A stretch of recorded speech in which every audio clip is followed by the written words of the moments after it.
Hey ho Pop Gengs!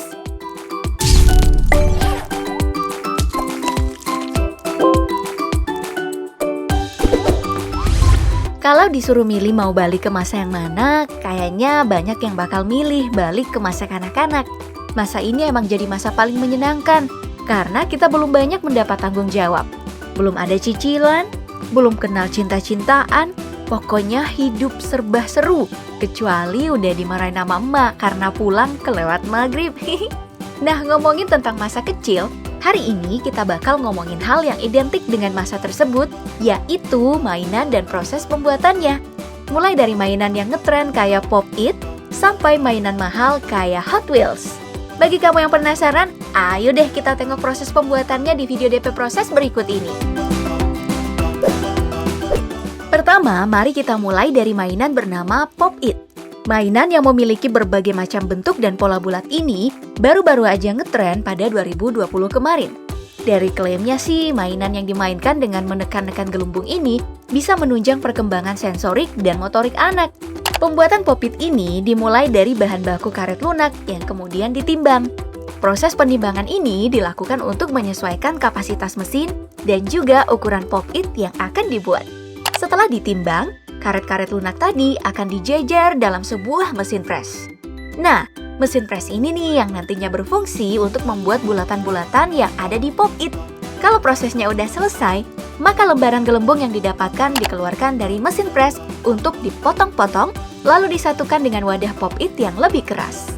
Hal ini dilakukan supaya Pop It-nya tadi tahan lama dan memiliki struktur yang lebih kokoh. Ya, meskipun gak semua mainan kayak gini punya wadah keras kayak tadi, dan cuman yang mahal doang yang ada.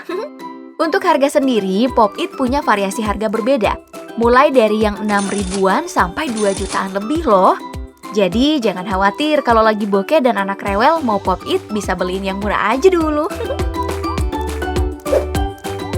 Tapi kalau anaknya gedean dikit, bisa main yang lebih seru dan tentu lebih mahal. Macam mainan legend ini nih, Hot Wheels. Julukan mainan segala usia emang cocok untuk mainan yang satu ini. Karena mau tua ataupun bocah, semua tertarik dengan Hot Wheels.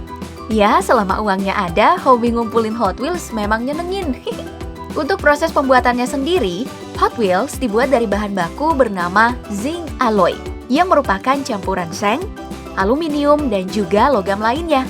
Pemilihan bahan baku ini dikarenakan zinc alloy terkenal mudah dibentuk, namun memiliki struktur yang lebih kokoh. Pada proses pertamanya, bahan baku tadi dipanaskan dulu pada suhu 1000 derajat Celcius.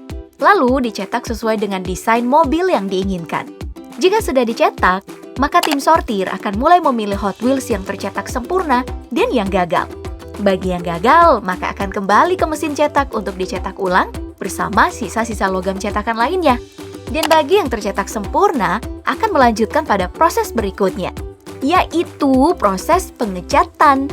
Seperti yang bisa kita lihat, semua mobil-mobilan tadi dipasang pada sebuah tungkai yang secara otomatis masuk ke dalam ruangan cat. Jika sudah dicat, maka mobil-mobilan tadi akan masuk pada mesin selanjutnya yang memberi motif berupa stiker agar mirip sama mobil aslinya. Nah, karena tiap desain produksinya beda-beda, maka mesin pemberi motif ini adalah mesin yang paling sering diganti.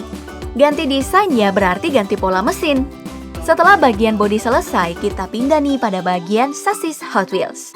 Pembuatan sasis atau rangkai ini sih cukup gampang, karena hanya melibatkan mesin injeksi. Soalnya material sasisnya ini cuma berbahan plastik. Mesin yang digunakan di sini berfungsi sangat cepat, yaitu 13 detik untuk satu sasis. Jadi, kalau ada lebih dari 270 sasis yang dibuat dalam waktu 1 jam. Nah, setelah sasisnya selesai, pada mesin injeksi, pekerja juga membuat roda mobil karena gak mungkin kan mainan mobil-mobilan gak punya roda. Setelah semuanya selesai, sekarang kita masuk pada tahap akhir, yaitu proses perakitan. Nah, pada proses ini, kombinasi antara manusia dan mesin pun terjadi. Manusia yang ngeletakin bagian-bagian Hot Wheels-nya, dan yang merapatkannya adalah mesin. Jika sudah selesai, maka Hot Wheels akan diuji kualitasnya dengan beberapa tes, yaitu tes jarak tempuh, tes jatuh, tes tekanan, dan tes kekuatan roda.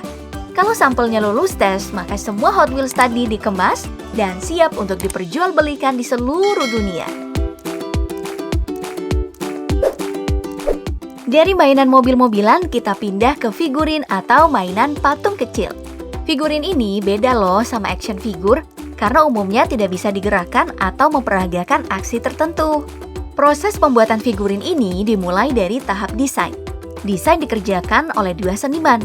Yang pertama adalah pemahat digital atau modeler yang bertanggung jawab pada desain, dan juga gambar 3 dimensi dari patung. Setelah itu, ada seniman kedua yang menghidupkan desain dari sebuah patung lilin. Pada tahap ini, bagian-bagian dari patung akan dibagi menjadi 4 bagian. Jika semua bagian udah selesai dibuat, maka tiap bagian akan dibuatkan cetakan silikon. Cetakan silikon ini nih yang kemudian menjadi acuan utama pada mesin cetak utama perusahaan.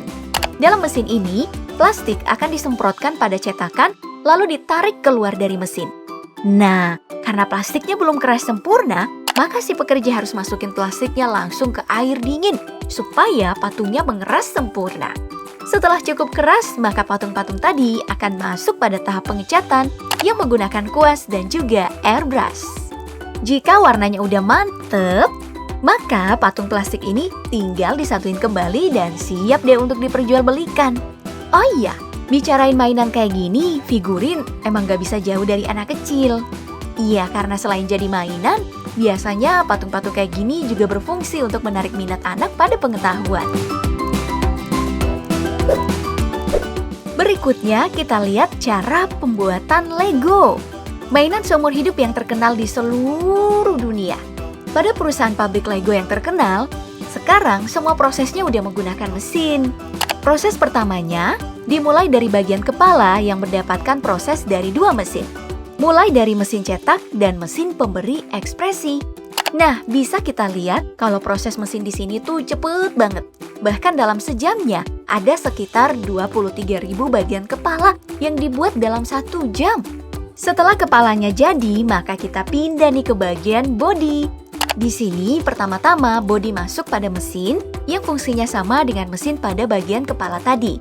Setelah itu, baru deh bagian bodi ini masuk pada mesin selanjutnya yang tugasnya berbagai bagian tubuh dari si Lego. Mulai dari tangan, jari, dan juga kaki. Nah, karena prosesnya lumayan panjang, mesin pada bagian ini bekerja lebih lambat dengan kecepatan produksi sekitar 8.000 bodi per jamnya. Setelah semua bagian selesai, maka tiap Lego tadi akan disortir dan kemudian dikemas pada mesin pengemas. Biasanya tuh kemasan Lego satuan dikemas dalam plastik kayak plastik kerupuk kayak gini.